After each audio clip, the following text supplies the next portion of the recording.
Immigration, you've said that you're going to carry out, quote, the largest domestic deportation operation in American history, unquote. Does that mean that you will deport every undocumented immigrant in America, including those who have jobs, including those whose spouses are citizens, and including those who have lived here for decades? And if so, how will you do it? Just 1 second. He said we killed 3 people. The people we killed are al-Baghdadi and Soleimani, the 2 greatest terrorists, biggest terrorists anywhere in the world. And it had a huge impact on everything, not just border, on everything.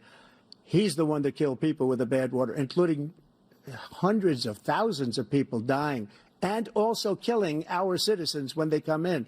We are living right now in a rat's nest. They're killing our people in New York, in California, in every state in the union, because we don't have borders anymore. Every state is now a border. And because of his ridiculous, insane, and very stupid policies, people are coming in and they're killing our citizens at a level that we've never seen. We call it migrant crime. I call it Biden migrant crime. They're killing our citizens at a level that we've never seen before. And you're reading it like these 3 incredible young girls over the last few days. One of them, I just spoke to the mother, and he just had the funeral for this girl, 12 years old. This is horrible what's taken place. What's taken place in our country, we're literally an uncivilized country now. He doesn't want it to be. He just doesn't know. He opened the borders. Nobody's ever seen anything like. And we have to get a lot of these people out, and we have to get them out fast, because they're going to destroy our country. Just take a look at where they're living. They're living in luxury hotels in New York City and other places.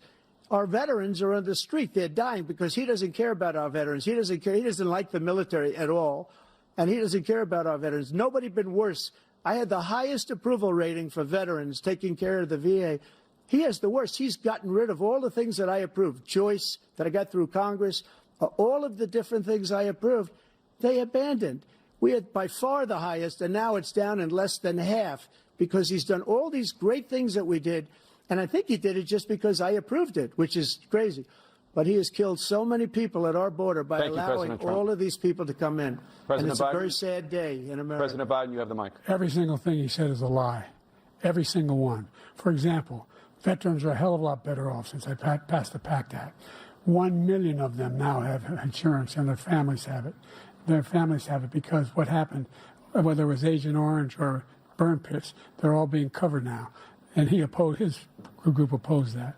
We're also in a situation where we have great respect for veterans. My son spent a year in Iraq, living right next to one of those burn pits, came back with stage 4 glioblastoma.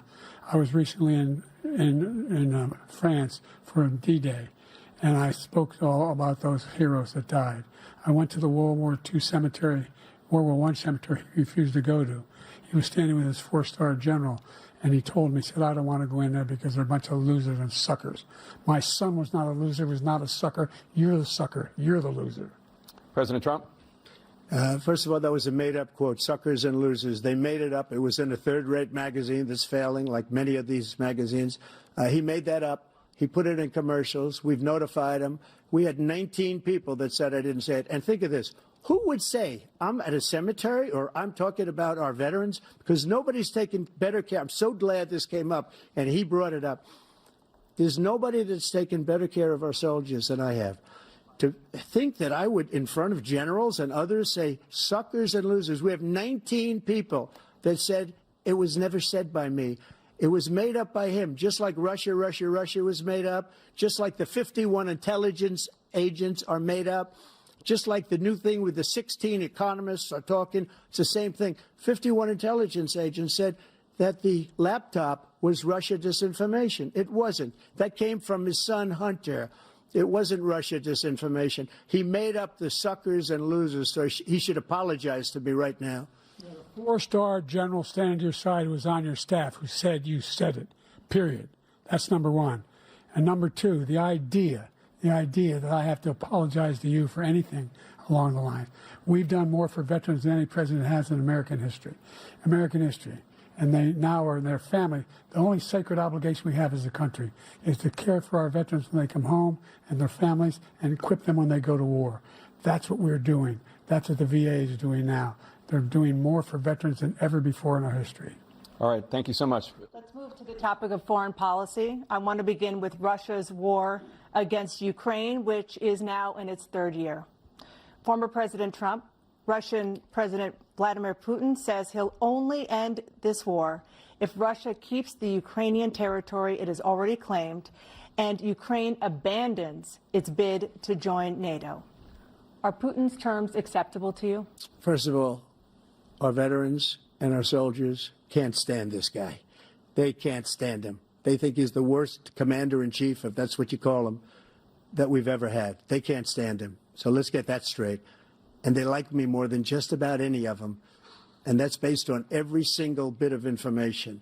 As far as Russia and Ukraine, if we had a real president, a president that knew, that was respected by Putin, he would have never invaded Ukraine.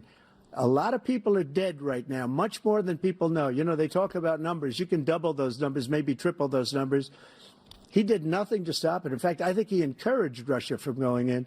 I'll tell you what happened. He was so bad with Afghanistan. It was such a horrible embarrassment, most embarrassing moment in the history of our country, that when Putin watched that and he saw the incompetence, that he should have fired those generals, like I fired the one that you mentioned, and so he's got no love lost, but he should have fired those generals. No general got fired for the most embarrassing moment in the history of our country, Afghanistan, where we left billions of dollars of equipment behind. We lost 13 beautiful soldiers, and 38 soldiers were obliterated. And by the way, we left people behind, too. We left American citizens behind. When Putin saw that, he said, you know what? I think we're going to go in and maybe take my, this was his dream. I talked to him about it, his dream. The difference is he never would have invaded Ukraine, never. Just like Israel would have never been invaded in a million years by Hamas. You know why? Because Iran was broke with me. I wouldn't let anybody do business with them. They ran out of money. They were broke. They had no money for Hamas. They had no money for anything. No money for terror. That's why you had no terror at all during my administration. This place, the whole world is blowing up under him. President Biden? I've never heard so much malarkey in my whole life. Look, the fact of the matter is that we're in a situation where, let's take the last point first. Iran attacked American troops, caused brain damage for a number of these troops, and he did nothing about it. Recently, not when he was president. They attacked. He said they're just having headaches. That's all it is. He didn't do a thing when the attack took place, number one. Number two, we got over 100,000 Americans and others out of Afghanistan during that airlift. Number three, we found ourselves in a situation where, if you take a look at what Trump did in Ukraine, this guy told Trump, do whatever you want, and do whatever you want. And that's exactly what Trump did to Putin, encourage him, do whatever you want. And he went in. And listen to what he said when he went in. He was going to take Kyiv in 5 days, remember? Because it's part of the old Soviet Union. That's what he wanted to reestablish. Kyiv. And he, in fact, didn't do it at all. He wasn't able to get it done. And they've lost thousands and thousands of troops, 500,000 troops. President Trump, I never come back said to you that. for 1 minute. I just want to go back to my original question, which is, are Putin's terms acceptable to you? Keeping the territory in Ukraine? Acceptable. No, they're not acceptable. But look, this is a war that never should have started. If we had a leader in this war, he led everybody along. He's given $200 billion now or more to Ukraine. He's given $200 billion. That's a lot of money. I don't think there's ever been anything like it. Every time that Zelensky comes to this country, he walks away with $60 billion. He's the greatest salesman ever.